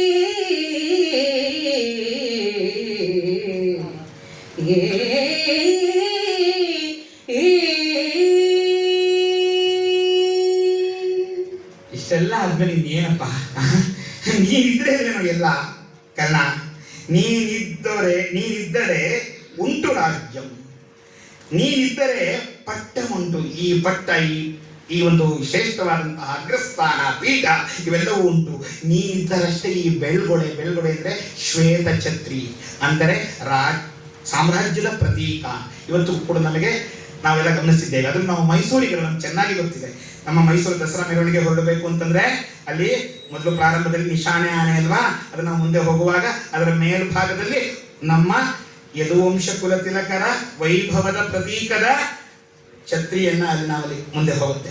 ಆ ಛತ್ರಿ ಮುಂದೆ ಹೋದಾಗಲೇನೆ ಓಹೋ ದಸರೆಯ ವಿಶೇಷ ಮೆರವಣಿಗೆ ಪ್ರಾರಂಭವಾಗ್ತಾ ಇದೆ ಅಂತ ನಾವು ಗುರುತಿಸುವಂಥದ್ದು. ಅಂದ್ರೆ ಈ ಶ್ವೇತ ಛತ್ರಿ ಎನ್ನುವಂಥದ್ದು ರಾಜ್ಯ ಸಾಮ್ರಾಜ್ಯದ ಪ್ರತೀಕವಾದಂಥದ್ದು. ಈ ಈ ಹಿನ್ನೆಲೆಯಲ್ಲಿ ಆ ಬೆಳ್ಗೊಡೆಯು ಅಂದ್ರೆ ಬಿಳಿಯ ಕೊಡೆಯ ಆ ಒಂದು ಅಧಿಕಾರವು ನೀನಿದ್ದರಷ್ಟೇ. ನೀನಿದ್ದರೆ ಉಂಟು ಪೀಳಿಗೆ, ನೀನೇ ವಂಶದ ಹಿರಿಯ.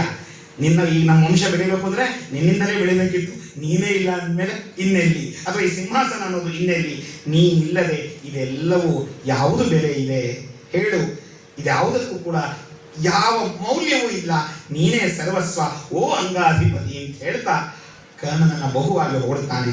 ಅಷ್ಟೇ ಅಲ್ಲ, ನಿನ್ನ ತ್ಯಾಗದ ಗುಣವನ್ನ ನಾವು ಮರಿಲಿಕ್ಕೆ ಸಾಧ್ಯ ಇದೆಯಾ?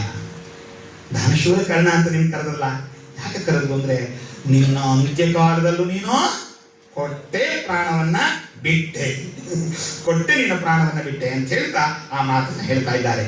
ಹರಿಬೇಡೆ ಬಂಧುಗಳೇ, ಇಲ್ಲಿ ಹರಿ ಅಂದ್ರೆ ಶ್ರೀಕೃಷ್ಣ ಅಲ್ಲ, ಇಲ್ಲಿ ಹರಿ ಅಂದ್ರೆ ಎಲ್ಲವೂ ಕೃಷ್ಣಮಯ, ಅದು ಬೇರೆ ವಿಚಾರ. ಆದರೆ ಇಲ್ಲಿ ಹರಿ ಅಂತಂದ್ರೆ ಇಂದ್ರ. ಯಾಕಂದ್ರೆ ಹರಿ ಅನ್ನುವ ಶಬ್ದಕ್ಕೆ 26 ಅರ್ಥಗಳಿವೆ. 26 ನಾಮಪದಗಳು, ಗುಣವಾಚಕಗಳು, ಕ್ರಿಯಾಪದಗಳು ಸೇರಿ ಒಟ್ಟು 26 ಅರ್ಥಗಳಿವೆ. ಅದರಲ್ಲಿ ಇಲ್ಲಿ ಹರಿ ಎಂದರೆ ಇಂದ್ರ ಎಂದು ಅರ್ಥ ಮಾಡಿಕೊಳ್ಳಬೇಕು. ಹರಿಬೇಡೆ, ಹರಿಬೇಡೆ ಕವಚಮಂ ನೀ ಅರಿದಿತ್ತೈ ಕುಂತಿಬೇಡೆ ಬೆಗಡದೆ ಕೊಟ್ಟೈ ಉರಿಗಣೆಯಂ ನಿನಗೆ ಎಣೆ ಕಸವರಗಲಿ ಬೇಗಲಿಯುಂ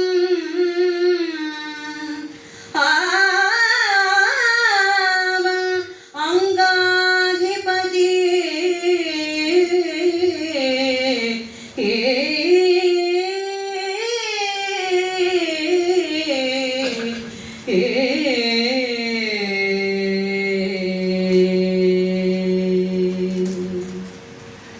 ದಾನಶೂರತ್ವಕ್ಕೆ ಪ್ರತಿ ನಾಮವೇ ಆಗಿರುವಂತಹ ಕರ್ಣ ತನ್ನ ಬದುಕಿನುದ್ದಕ್ಕೂ ಇತರಿಗಾಗಿ ಸರ್ವಸ್ವವನ್ನು ಕೊಟ್ಟಂಥವನು. ತನ್ನ ಅಂತ್ಯದಲ್ಲಿಯೂ ಕೂಡ ಎಲ್ಲವನ್ನ ಅರ್ಪಿಸಿ ವಿಶೇಷವಾಗಿ ನಿಂತವನು. ಇಂದ್ರ ಬಂದು ಬೇಡಲಾಗಿ ಕವಚವನ್ನೇ ನೀನು, ನಿನ್ನ ವಿಶೇಷವಾದಂತಹ ಕರ್ಣ ಕವಚ ಅಂತ ಹೇಳ್ತೇವೆ, ಆ ಕರ್ಣ ಕವಚವನ್ನೇ ನೀನು ತೆಗೆದು ಅವನಿಗೆ ಅರಿದು ಅದರ ಕತ್ತರಿಸಿ ಕೊಟ್ಟಂಥವನು ನೀನು. ಕೊಂತಿ ಬೇಳೆ, ಕೊಂತಿ ಅಂದ್ರೆ ಕುಂತಿದೇವಿ, ಅದಕ್ಕೆ ಕೊಂತಿನ ಪ್ರಯೋಗ ಮಾಡ್ತಾನೆ ನನ್ನ. ಆ ಕೊಂತಿದೇವಿ ಬಂದು ಬೇಡಲಾಗಿ ಯಾವುದನ್ನ ಬೇಡದ್ಲು? ಪುರಿಗಣೆಯಂ. ಆ ಪದ ನೋಡಿ ಹೇಗೆ ಬೇಡ್ತಾನೆ, ಆ ಮಾತಿದೆ ನೋಡಿ. ಬೆಗಡದೆ ಕೊಟ್ಟೈ ಪುರಿಗಣೆಯಂ ಅಂದ್ರೆ ದಿವ್ಯಾಸ್ತ್ರಗಳನ್ನ.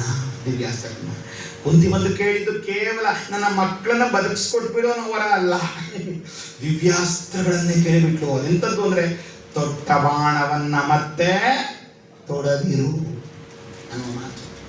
ತನ್ಮೂಲಕ ಕರ್ಣನ ಅವಸಾನಕ್ಕೆ ಕಾರಣವಾಯಿತು. ಹಾಗಾಗಿ ಕುಂತಿ ಬಂದು ಬೇಡಲಾಗಿ ದಿವ್ಯಾಸ್ತ್ರಗಳನ್ನ ನೀನು ಕೊಟ್ಟೆ. ನಿನಗೆ ಏನೇ ಕಸವರಗಲಿ, ನಿನಗೆ ಸಮಾನನಾದಂತಹ ಕಸವರ ಕಲಿ ಅಂದ್ರೆ ಯುದ್ಧ ಭೂಮಿಯ ವೀರ ಇನ್ಯಾರಿದ್ದಾರೆ? ಕಸವರಗಲಿ ಮೈಗಲಿಯುಂ ಆವನ್ ಅಂಗಾಧಿಪತಿ. ಅಂದ್ರೆ ನಿನ್ನ ಈ ಸಾಹಸ, ಪರಾಕ್ರಮ ಇತ್ಯಾದಿಗಳಿಗೆ ಇನ್ಯಾರು ಸಮ ಇದ್ದಾರೆ? ಸಾಮಾನ್ಯವೇ ನೀನು ಯುದ್ಧ ಭೂಮಿಯಲ್ಲಿ ನಿಂತರೆ ಮಹಾಪರಾಕ್ರಮಿ, ಹಾಗೆ ಅನುಕಂಪದ ಕರುಣೆಯ ರೀತಿಯಲ್ಲಿ ನೋಡಿದ್ರೆ ಮಹಾದಾನಿ. ಏನಿದೆಯೋ ಅದನ್ನ ನೀನು ಕೈ ಎತ್ತಿ ಕೊಟ್ಟಂಥವು. ಇವತ್ತು ಕೂಡ ಹೇಳ್ತೇವೆ, ತಕ್ಷಣವೇನಾದರೂ ಬೇಕು ಅಂತ ತಕ್ಷಣ ಕೊಟ್ಟರೆ ಆಹಾ ಕರ್ಣಂತ ದಾನದ ಗುಣಪ್ಪ ಅಂತ ಹೇಳ್ತಾರೆ. ಅಂದ್ರೆ ಯಾವುದನ್ನು ಯೋಚನೆ ಮಾಡದೆ, ಯಾವುದನ್ನು ಬರೆಸಿಕೊಳ್ಳದೆ ತಿಳ್ಕೋಬಾರದು. ಕೆಲವರು ದಾನ ಕೊಡ್ತಾರೆ, ಎಲ್ಲೆಲ್ಲಿ ಬೇಕೋ ಅಲ್ಲೆಲ್ಲ ಬರೆಸ್ಕೊಳ್ತಾರೆ. ಬರ್ಸೋದು ತಪ್ಪು ಅಂತ ನಾನು ಹೇಳೋದಿಲ್ಲ, ಆದರೆ ನಾವು ಕೊಟ್ಟದ್ದು ಬೇರೆಯವರಿಗೆ ಕಾಣಿಸ್ಬಾರ್ದು ಅನ್ನೋ ಒಂದು ಮಾತು. ಇನ್ನೂ ಚೆನ್ನಾಗಿ ಹೇಳಬೇಕು ಅಂದ್ರೆ, ಒಮ್ಮೆ ಕರ್ಣ ಒಬ್ಬ ಬ್ರಾಹ್ಮಣನಿಗೆ ಬಂದು ಅವನು ಕೇಳಿದಾಗ, ತನ್ನ ಮಗನ ಉಪನಯನಕ್ಕಾಗಿ ಬ್ರಾಹ್ಮಣ ಕೇಳಿದಾಗ ತಕ್ಷಣವೇ ಆ ಬೆಳ್ಳಿಯ ಬಟ್ಟಲನ್ನೇ ಕೈ ಎತ್ತಿ ಕೊಡ್ತಾನೆ, ಎಡಗೈಯಲ್ಲಿ ಕೊಡ್ಲಿಕ್ಕೆ ಮುಂದಾಗಿಬಿಡ್ತಾನೆ. ಆಗ ಬ್ರಾಹ್ಮಣ ಸ್ವಲ್ಪ ಹಿಂದೆ ಗಮನಿಸ್ತಾ ಹಿಂದೆ ಹಾಕ್ತಾನೆ. ಕಾರಣ ಇಷ್ಟೇ, ಕೊಡುವುದು ನಿಮಗೆ ಇಷ್ಟವಿಲ್ಲದಿದ್ದರೆ ತೊಂದರೆ ಇಲ್ಲ ಅಂತ ಹೇಳ್ತಾನೆ. ಆಗ ಯಾಕೆ ಏನಾಯಿತು ಅಂದಾಗ, ಇಲ್ಲ ಇಲ್ಲ ನಿಮಗೆ ಮನಸ್ಸಿಲ್ಲದ್ದು ಅರ್ಥವಾಯಿತು. ಎಂಥ ಮನಸ್ಸು, ಇದಕ್ಕಿಂತ ಇನ್ನೆಂಥ ಮನಸ್ಸು ಬೇಕು, ಈ ಕ್ಷಣವೇ ಕೊಡ್ತಾ ಇದ್ದೇನೆ ತೆಗೆದುಕೊಳ್ಳಿ ಅಂದಾಗ, ಎಡಗೈ ಅಂದಾಗ ಪ್ರತಿ ಕೈಗೆ ಗೊತ್ತಾಗಬಾರದು. ಇಲ್ಲಿಂದ ಇಲ್ಲಿಗೆ ಬರುವಾಗಲೇ ವ್ಯತ್ಯಾಸವಾಗಿ ಬಿಡುತ್ತೆ. ಏನಿದೆಯೋ ಆ ಕೈಗೆ ಹಾಗೆ ಹೋಗ್ಬೇಕು. ಅದು ನಿಜವಾದ ಕೊಡಗುಣ. ಕೊಡಬೇಕು ಅಂತಂದ್ರೆ ಕೈ ಎತ್ತಿ ಅಲ್ಲ, ಆ ಕ್ಷಣದಲ್ಲಿ ಹೇಗೋ ಅದು ತಲುಪಿಡ್ಬೇಕು ಅದಕ್ಕೆ. ಇಂತಹ ಭಾವದಲ್ಲಿ ಕೊಡುವುದೇ ನಿಜವಾದ ದಾನ. ಕೊಟ್ಟದ್ದನ್ನು ಕೊಟ್ಟೆ ಅಂತ ಹೇಳೋದಲ್ಲ. ಕೊಟ್ಟದ್ದೇನೋ ನಾನು ಕೊಟ್ಟೆ ಅಂತಂದ್ರೆ ಫಲ ಕಡಿಮೆ ಆಗ್ತದೆ. ಶಾಸ್ತ್ರ ಹೇಳುತ್ತೆ ಕೊಟ್ಟದ್ದನ್ನ ಮತ್ತೆ ಹೇಳ್ಕೋಬಾರದು, ಕೊಟ್ಟದ್ದನ್ನ ಮತ್ತೆ ನಾನು ಕೊಟ್ಟೆ ಎನ್ನಬಾರದು. ಆ ರೀತಿಯಲ್ಲಿ ನಾವು ಯಾವ ಇದೆಯೋ ನಮ್ಮದಲ್ಲಿ ಯಥಾನುಶಕ್ತಿಯಾಗಿ ಯಥಾನುಮತಿಯಾಗಿ ನಾವು ಕೊಟ್ಟಿದ್ದೇ ಆದರೆ ಭಗವಂತ ನಮ್ಮೆಲ್ಲ ಋಣಭಾರಗಳನ್ನು ಚೆನ್ನಾಗಿ ಬರೆದಿಟ್ಟಿರ್ತಾನೆ, ಅದನ್ನು ಅನುಗ್ರಹಿಸ್ತಾನೆ. ಹಾಗಾಗಿ ಅಂಥ ಗುಣ ವಿಶೇಷತೆಯನ್ನು ಹೊಂದಂಥ ಕರ್ಣ ನಿಜವಾಗಿಯೂ ಕೂಡ ಮಹಾಭಾರತ ಕಥಾನಕದಲ್ಲಿ ಒಂದು ರೀತಿಯಾಗಿ ದುರಂತ ನಾಯಕನಾಗಿಯೇ ಅವಸಾನವನ್ನು ಹೋಗ್ತಾನೆ. ಯಾಕೆ ಇಷ್ಟೆಲ್ಲ ಆಯಿತು ಕರ್ಣನಿಗೆ ಅಂತೇಳಿ ನಾವು ಯೋಚನೆ ಮಾಡಿದ್ರೆ ಇನ್ನೇನೂ ಅಲ್ಲ, ಇಷ್ಟೆಲ್ಲ ಗುಣಗಳ ಗಣಿ ಸೇರಿಕೊಂಡಂಥ ಪಕ್ಷ ಯಾವುದು? ದುಷ್ಟರ ಪಕ್ಷ. ಎಲ್ಲ ಸರಿಯೇ, ಆದರೆ ಪಕ್ಷ ವ್ಯತ್ಯಾಸವಾದರೆ ಈ ದೇಶ ವ್ಯತ್ಯಾಸವಾಗುತ್ತೆ. ದಯಮಾಡಿ ಅರ್ಥ ಮಾಡ್ಕೊಳ್ಬೇಕು. ನೀವು ಯಾವ ಪಕ್ಷಕ್ಕಾದರೂ ಮತ ಹಾಕಿ, ಆದರೆ ಈ ರಾಷ್ಟ್ರ ರಕ್ಷಣೆಗೆ ಮುಂದೆ ನಿಲ್ಲುವ ಪಕ್ಷಕ್ಕೆ ನಿಮ್ಮ ಮತವಿರಬೇಕು ಅನ್ನುವುದು ನನ್ನ ಸವಿನಯ ಪ್ರಾರ್ಥನೆ. ನೀವು ಯಾವ ಪಕ್ಷಕ್ಕಾದರೂ ಹಾಕಿ, ಆದರೆ ಈ ರಾಷ್ಟ್ರ ರಕ್ಷಣೆಗೆ ತನ್ನ ಬದುಕಿನ ಅಸ್ತ್ರವಾಗಿಸಿಕೊಂಡು ಈ ರಾಷ್ಟ್ರ ರಕ್ಷಣೆಗಾಗಿ ಹಗಲಿರುಳು ತನ್ನನ್ನು ಅರ್ಪಿಸಿಕೊಂಡಂತಹ ಶ್ರೇಷ್ಠ ವ್ಯಕ್ತಿಗಳಿಗೆ, ಶ್ರೇಷ್ಠ ಸಾಧಕರಿಗೆ, ಶ್ರೇಷ್ಠ ಪರಿವಾರಕ್ಕೆ ನಮ್ಮ ಮತವಿರಲಿ. ಯಾಕಂದ್ರೆ ನಮ್ಮನ್ನು ಆಳೋರು ಸರಿಯಾಗಿಲ್ಲ ಅಂದ್ರೆ ಅದರ ಪರಿಣಾಮವನ್ನ ನಾವೆಲ್ಲ ಎದುರಿಸಬೇಕಾಗತ್ತೆ ಬಂಧುಗಳೇ. ಬೇರೆ ಬೇರೆ ದೇಶಗಳಲ್ಲಿ ಎಂತೆಂಥ ರಾಜರಿದ್ದಾರೆ ನೋಡಿ, ಎಂತೆಂಥ ರಾಷ್ಟ್ರ ನಾಯಕರಿದ್ದಾರೆ ನೋಡಿ. ಅವರು ತೆಗೆದುಕೊಳ್ಳುವ ನಿರ್ಣಯಗಳು ಇಡೀ ಆ ರಾಷ್ಟ್ರವನ್ನೇ ಕತ್ತಲೆಗೆ ಮುಳುಗಿಸ್ಬಿಡ್ತಾ ಇದೆ. ಎಷ್ಟು ಜನರ ಮಾರಣ ಹೋಮಗಳಿಗೆ ಕಾರಣವಾಗ್ತಾ ಇದೆ, ಎಷ್ಟು ಜನರ ಸಮಸ್ಯೆಗಳಿಗೆ ಕಾರಣವಾಗ್ತಾ ಇದೆ. ಯಾಕೆ ಈ ರೀತಿ ಆಗ್ತಾ ಇದೆ ಅಂದ್ರೆ ನೈತಿಕತೆಯ ಕೊರತೆ, ನಮ್ಮನ್ನು ಆಳುವಂತಹ ನಾಯಕನ ಬೌದ್ಧಿಕ ಕೊರತೆ, ಎಲ್ಲಕ್ಕಿಂತ ಹೆಚ್ಚಾಗಿ ಆತ್ಮಾವಲೋಕನದ ಕೊರತೆ. ಈ ಎಲ್ಲ ಅಂಶಗಳನ್ನು ಕೂಡ ನಾವು ಇವತ್ತು ಇಟ್ಕೊಳ್ಬೇಕಾಗಿದೆ. ಇದನ್ನು ಇಟ್ಟುಕೊಂಡು ಇವತ್ತು ಅನ್ವಯಿಸಿಕೊಳ್ಬೇಕಾಗಿದೆ. ಯಾಕೆ ಈ ಕಾವ್ಯ ಭಾಗ ತಗೊಂಡು ಇದೇ ಕಾರಣಕ್ಕೋಸ್ಕರವಾಗಿ. ಕೇಳುವ ಎಷ್ಟು ಜನ ಇದ್ದಾರೆ ನಮಗಷ್ಟು ಮುಖ್ಯ ಅಲ್ಲ. ನೀವೆಲ್ಲರೂ ಕೂಡ ಆಗಲೇ ಹೇಳ್ಬಿಟ್ಟಿದ್ದಾರಲ್ಲ, ನಮಗೆಲ್ಲ 1000 ಬ್ಯಾಟ್ಸ್ ಇದ್ದ ಹಾಗೆ ಅಂತ ಹೇಳಿ. ಕೋಟಿ ಸೂರ್ಯ ಸಮಪ್ರಭಾ ಅಂತ ಹೇಳ್ತೇನೆ ನಾನು. ನಮ್ಮಂಥವರಿಂದ ಈ ಸಮಾಜ ನಿರ್ಮಾಣವಾಗಬೇಕಾಗಿದೆ. ನಾವು ಎಚ್ಚರಿಕೆಯನ್ನು ಹೊಂದಬೇಕಾಗಿದೆ. ಈ ಸಮಾಜವನ್ನು ಕಟ್ಟುವ ಕೆಲಸದಲ್ಲಿ ನಮ್ಮ ಕೈಲಾದಷ್ಟು ಕಾರ್ಯವನ್ನು ನಾವು ಮಾಡ್ತಾ ಆ ಮೂಲಕ ನಾವು ಜಾಗೃತರಾಗಬೇಕಾಗಿದೆ. ನಮ್ಮನ್ನು ನಾವು ಮತ್ತಷ್ಟು ಸಹೃದಯತೆಗೆ ಮತ್ತು ಸ್ಪಷ್ಟತೆಗೆ ನಿಲ್ಲಿಸಿಕೊಳ್ಳಬೇಕಾಗಿದೆ. ಈ ಹಿನ್ನೆಲೆಯಲ್ಲಿ ಇವತ್ತಿನ ಕಾವ್ಯ ರಸಾಯನವನ್ನು ಕರ್ಣನ ವಿಚಾರದೊಂದಿಗೆ ಕಾವ್ಯ ಭಾಗದೊಂದಿಗೆ ನಾವು ಉಣಬಡಿಸಿದ್ದೇವೆ. ನಾವು ಆಯ್ಕೆ ಮಾಡಿಕೊಂಡ ಅಷ್ಟು ಪದ್ಯವೂ ಮುಗಿದಿದೆ, ಯಾವುದೂ ಕೂಡ ಬಿಟ್ಟಿಲ್ಲ. ಆದರೆ ಕೊನೆಯಲ್ಲಿ ಇಷ್ಟೆಲ್ಲವನ್ನು ನೋಡ್ಕೊಳ್ತಾ ಕರ್ಣನ ಸ್ಥಿತಿಯನ್ನು ಕಂಡು ಬಹಳವಾಗಿ ನೊಂದುಕೊಂಡ ದುರ್ಯೋಧನ, ಆಹಾಹಾ ನಾನು ಬಂದದ್ದು ಯಾರನ್ನ ನೋಡ್ಲಿಕ್ಕೆ? ಭೀಷ್ಮಾಚಾರ್ಯರನ್ನಲ್ವಾ, ಮರ್ತೇ ಹೋಗಿದ್ದು ನೋಡಿ ಅಂಥೇಳಿ ಆ ಭೀಷ್ಮಾಚಾರ್ಯರನ್ನ ಎಲ್ಲಿ ಶರಶಯ್ಯ ಮೇಲೆ ಮಲಗಿರುವಂತಹ, ಅಂದರೆ ಬಾಣದ ಹಾಸಿಗೆಯ ಮೇಲೆ ಮಲಗಿರುವಂತಹ ಭೀಷ್ಮಾಚಾರ್ಯರನ್ನ ಕಾಣಲಿಕ್ಕೋಸ್ಕರವಾಗಿಯೇ ಅವರನ್ನ ಭೇಟಿ ಮಾಡಲಿಕ್ಕೋಸ್ಕರ ಹೋಗ್ತಾನೆ. ನಂತರದ ಸನ್ನಿವೇಶ ನಿಮಗೆ ಗೊತ್ತಿದೆ. ಭೀಷ್ಮಾಚಾರ್ಯರು ಹೇಗಾದರೂ ಮಾಡಿ ದುರ್ಯೋಧನ ಉಳಿಸಬೇಕು ಅಂತ ಹೇಳಿ ವೈಶಂಪಾಯನ ಸರೋವರದಲ್ಲೇ ಓದ್ಕೊಳ್ಬೇಕು ಅಂತ ಹೇಳಿ ಕಳಿಸುವಂಥ ಪ್ರಸಂಗ ನಂತರದ ಪ್ರಸಂಗದಲ್ಲಿ ಬರ್ತದೆ. ಆದರೆ ಅಲ್ಲಿಯೂ ಕೂಡ ಅವಿತುಕೊಂಡಾಗ ಭೀಮಸೇನನ್ನ ಕೊನೆಗೆ ಯಾರು ಕರೆದರೆ ಬರ್ತಾನೆ ಅಂತ ಗೊತ್ತೇಳಿ ಭೀಮಸೇನನ್ನೇ ಕರೆಸಿ ಕೊನೆಗೆ ಕೃಷ್ಣ ಅವನನ್ನು ಮತ್ತೆ ಯುದ್ಧಕ್ಕೆ ಆಹ್ವಾನಿಸಿ ಊರು ಭಂಗಗೊಳಿಸ್ತಾನೆ. ಅದು ಬಹಳ ಮುಖ್ಯವಾದಂಥ ಘಟ್ಟ ಅಂತ ಹೇಳ್ತೇನೆ. ಏಕೆಂದರೆ ದುರ್ಯೋಧನ ಅಹಂಕಾರವೆಂಬ ಊರು ಅಂದರೆ ತೊಡೆ. ಯಾವ ಮನುಷ್ಯ ತೊಡೆಯನ್ನು ತಟ್ಟನ್ನು ಈ ಸಮಾಜದಲ್ಲಿ ಯಾರೇ ಆಗಲಿ ನಾನೇ ಅಂತ ತೊಡೆ ತಟ್ಟಿದ್ರೆ ಅವನ ತೊಡೆ ಮುರಿಯುತ್ತೆ. ಅದು ಯಾರೇ ಆಗಿರ್ಬೋದು. ನಾನು ಅನ್ನುವಂಥದ್ದು ಅಹಮಿಕೆ ನಾಶವಾಗಬೇಕು. ಅದು ಸಾರ್ವಕಾಲಿಕ ಸತ್ಯ ಅನ್ನೋದನ್ನು ಮನಗೊಂಡು ನಾವೆಲ್ಲರೂ ಕೂಡ ನಮ್ಮ ಬದುಕನ್ನು ಗಟ್ಟಿಗೊಳಿಸಿಕೊಳ್ಳೋಣ. ಆ ಮೂಲಕ ಅಹಂಕಾರವೇ ಅವನಿಗೆ ಶಾಪವಾಯಿತು. ದುರ್ಯೋಧನ ಎಲ್ಲಕ್ಕಿಂತ ಹೆಚ್ಚಾಗಿ ಕರ್ಣ ದುಷ್ಟರ ಸಂಘಕ್ಕೆ ಒಳಗಾಗಿ ತನ್ನ ಎಲ್ಲ ಶ್ರೇಷ್ಠತೆಗಳನ್ನು ತಾನು ಇದ್ದರೂ ಕೂಡ ತಾನೂ ಕೂಡ ಅವಸಾನಕ್ಕೆ ಒಳಗಾಗಬೇಕಾಯಿತು ಅನ್ನುವಂಥ ವಿಚಾರವನ್ನು ಸಾಂದರ್ಭಿಕವಾಗಿ ತಿಳಿಸ್ತಾ ಇವತ್ತಿನ ದಿನಮಾನಸದಲ್ಲಿ ಯುದ್ಧದ ಭೀಕರತೆಯ ಪರಿಣಾಮದ ಸೂಕ್ಷ್ಮ ಸನ್ನಿವೇಶಗಳನ್ನು ಸಾಂದರ್ಭಿಕವಾಗಿ ಬೇರೆ ಬೇರೆ ಪಾತ್ರಗಳ ಮೂಲಕ ತಿಳಿಸ್ತಾ ಒಟ್ಟಾರೆಯಾಗಿ ನಾವು ಶಾಂತಿಪ್ರಿಯರಾಗೋಣ, ಸಹೃದಯರಾಗೋಣ.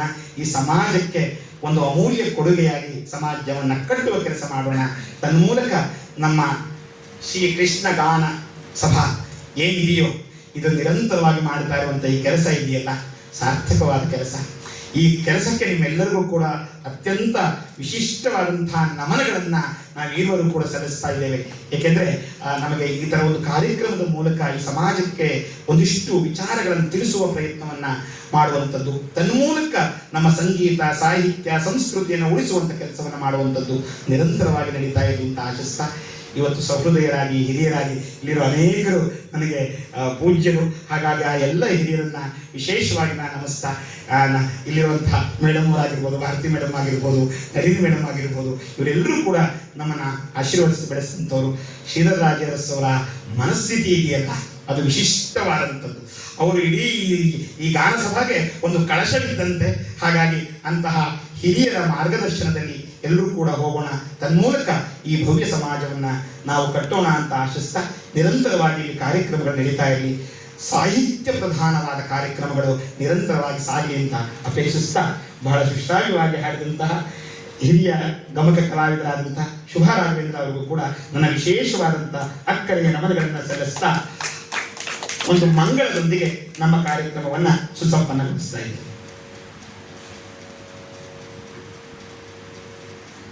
ಇದು ಸಮಸ್ತ ಭುವನ ವಲ್ಲಭ ಜನಾಶ್ರಯಂ ಶ್ರೀ ಪೃಥ್ವೀ ವಲ್ಲಭಂ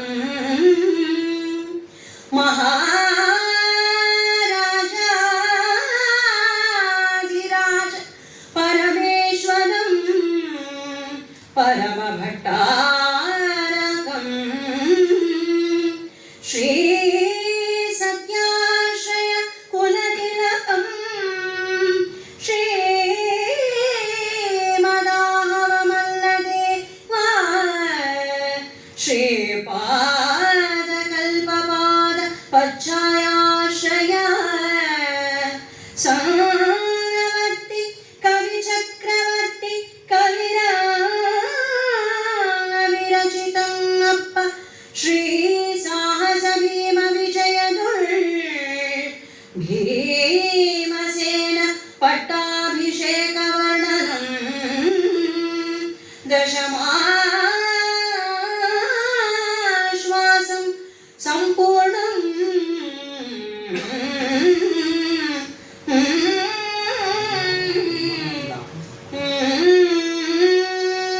ದುರ್ಯೋಧನ ವಿಲಾಪಂ ಸಂಪೂರ್ಣಂ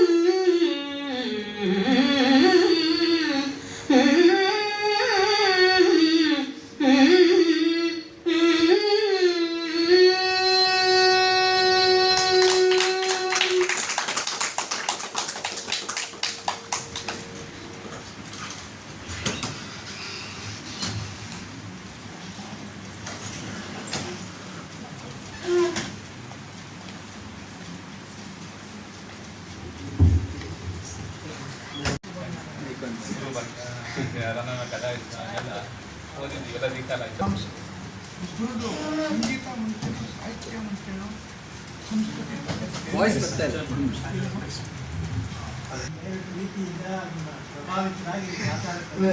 ಮಾತಾಡಿದ್ರು. ನಿಜವಾಗ್ಲೂ ನನಗೆ, ನಾನು ಬಿ ಎಸ್ ಕೌಶಿಕರವರ ಶಿಷ್ಯನಾಗಿದ್ದೆ ಹಿಂದೆ, 40-50 ವರ್ಷದ ಹಿಂದೆ. ನಾನು ಇವರಿಬ್ಬರದ್ದು ನಿಜವಾಗಿ ಇವತ್ತೇ ಕೇಳಿದ್ದು. ಇವಾಗ ಈ ರಾಜಕೀಯ ವ್ಯವಸ್ಥೆನ, ಆ ಮಹಾಭಾರತವನ್ನು, ಈ ಮಹಾಭಾರತ ಒಂದು ಈ ಭಾರತಕ್ಕೆ ನಾನು ಹಿಂದೆ ಒಂದು ಕಡೆ ಹೇಳಿದ್ದೆ, ರಾಜಕೀಯ ಅಂದರೆ ರಾವಣ, ಜರಾಸಂಧ, ಕೀಚಕ, ಯಮ, ಈ 4 ಜನ ಸೇರಿದ ರಾಜಕೀಯ. ಈಗಿನ ಪರಿಸ್ಥಿತಿಯನ್ನು ಎಷ್ಟು ಚೆನ್ನಾಗಿ ಅವರು ಈಗ ಕೋಳಿ ಮೊದಲು ಮೊಟ್ಟೆ ಮೊದಲು ಅಂತ ಶುಭಾ ರಾಘವೇಂದ್ರ ಅವರು ತುಂಬ ಸಂಸ್ಥೆ ಹಾಡಿದ್ದಾರೆ. ಅದಕ್ಕೆ ಗೀತಂ ವಾದ್ಯಂ ತಥಾ ನೃತ್ಯಂ ತ್ರಯಂ ಸಂಗೀತಂ ವಿಷಯತೆ ಅಂತ ಹೇಳ್ತೀವಿ. ಈ ಎರಡೂ ಕೂಡ ಯಾವುದು ಹೆಚ್ಚು ಯಾವುದು ಇದು ಮುಗಿದ್ರೆ ಅದು ಮುಗಿಯುತ್ತಲ್ಲಪ್ಪ, 1-1 ಗಂಟೆ ನಮ್ಮನ್ನು ಆ ಮಹಾಭಾರತಕ್ಕೆ ಈ ಮಹಾಭಾರತದ ಜೊತೆಗೆ ಹೋಲಿಸಿ ಹೊಂದಿಸಿ ವ್ಯಾಖ್ಯಾನ ಮತ್ತು ಯಾವುದು ಈ ಎರಡೂ ಕೂಡ ಇನ್ನೂ ತುಂಬ ಮಾತಾಡಬೇಕು ಅನಿಸುತ್ತೆ. ತುಂಬ ವೇಳೆ ಆಗಿದೆ. 1-1/4 ಗಂಟೆ ನಮ್ಮನ್ನು ಕರ್ಕೊಂಡು ಹೋಗಿದ್ದಾರೆ. ಅವರಿಗೆ ನನ್ನ ಆರಾಧ್ಯ ದೇವಿ ಲಲಿತಾ ಮಹಂತೇಶ್ವರಿ ಸುಂದರಿ ಕೃಪಾಕಟಾಕ್ಷ ಅವರಿಗೆ ಯಾವಾಗಲೂ ಇದೇ ರೀತಿ ದೊರಕ್ತಾ ಇರಲಿ, ಇನ್ನಷ್ಟು ವೇದಿಕೆಗಳು ಸಿಗಲಿ ಅಂತ ಆಶಿಸ್ತಾ, ಇಂತಹ ಕಾರ್ಯಕ್ರಮ ಏರ್ಪಡಿಸಿದಂಥ ಪ್ರೊಫೆಸರ್ ನಮ್ಮ ಶ್ರೀಧರಾಜ ಅವರು 2ನೇ ಸತಿ ಅಂತ ಹೇಳಿದ್ರು, ಇನ್ನೂ 2 ಸತಿ ಮಾಡಿಸಿದ್ರು ಪರವಾಗಿಲ್ಲ. ಆಗ 4 ವೇದಗಳಿರುತ್ತೆ, ಈ 2 ಕಾಂಬಿನೇಷನ್ನು ಚಿರಸ್ಥಾಯಿಯಾಗಿ ಇರಲಿ ಅಂತ ಹೇಳಿ ನಾನು ಇವತ್ತೇ ಉದ್ಘಾಟನೆ ಮಾಡಿದಂಥದ್ದು. ಬರೀ ನಾನು ಹಾರ ಹಣ್ಣು ತೆಗೆದುಕೊಂಡು ಹೋಗೋದಕ್ಕಲ್ಲ, ಉದ್ಘಾಟನೆ ಮಾಡಿ ನಾಳೆ ದಿವಸ ಕೂಡ ಕಾರ್ಯಕ್ರಮ ಮುಚ್ಚೋಣ ದೀಕ್ಷಿತರ ಬಗ್ಗೆ ಇಟ್ಕೊಂಡಿದ್ದ ಕಾರ್ಯಕ್ರಮ, 2 ಕಾರ್ಯಕ್ರಮವನ್ನು ಉದ್ಘಾಟನೆ ಮಾಡಿ ಇಂತಹ ವಿದುಷಿ ಮತ್ತು ನಾವು ಮೊದಲು ಯಾವಾಗಲೂ ಲೇಡೀಸ್ ಫಸ್ಟ್ ಅದರಿಂದ ಆ ದೃಷ್ಟಿಯಿಂದ ಇವರು ಅಷ್ಟೇ ಅಂತ ವ್ಯಾಖ್ಯಾನ ಬಹಳ ಸೊಗಸಾಗಿತ್ತು. ಈ ಕಾಲಕ್ಕೆ ತಕ್ಕ ಹೊಂದಿಸಿ ಮಾತನಾಡ್ತಕ್ಕಂಥದ್ದು. ಆಮೇಲೆ ಅಷ್ಟೇ ಈಗ ಪೌರಿ ಕಲ್ಯಾಣಿ, ಸಿಂಧು ಬೆಪ್ಪಿ, ವಾಸಂತಿ ಎಂಬ ರಾಗಗಳನ್ನೆಲ್ಲ ನನಗೆಲ್ಲರೂ ಗೊತ್ತಾಯಿತು. ಆವಾಗ ಇದೆಲ್ಲ ಹೇಳಬೇಕು ಅನ್ನಿಸ್ತು. ಎಂಥ ಸುಶ್ರಾವ್ಯಾದ ಗಾಯನ, ಅಷ್ಟೇ ಸುಶ್ರಾವಾಗಿ ಇವೆರಡು ಸೇರಿ ಇವೊಂದು ಸಂಗೀತ, ಸಾಹಿತ್ಯ, ಸಂಸ್ಕೃತಿ 3 ತ್ರಿವೇಣಿ ಸಂಗೀತದಿದೆ ಅಂತ ಹೇಳಿ ನನ್ನ 2 ಮಾತನ್ನು ಮುಗಿಸಿ ಅವ್ರಿಗೆ ಸನ್ಮಾನಿಸಬೇಕು ಅಂತ ಹೇಳಿದ್ರು. ನಾನು ಬಹಳ ಸಂತೋಷದಿಂದ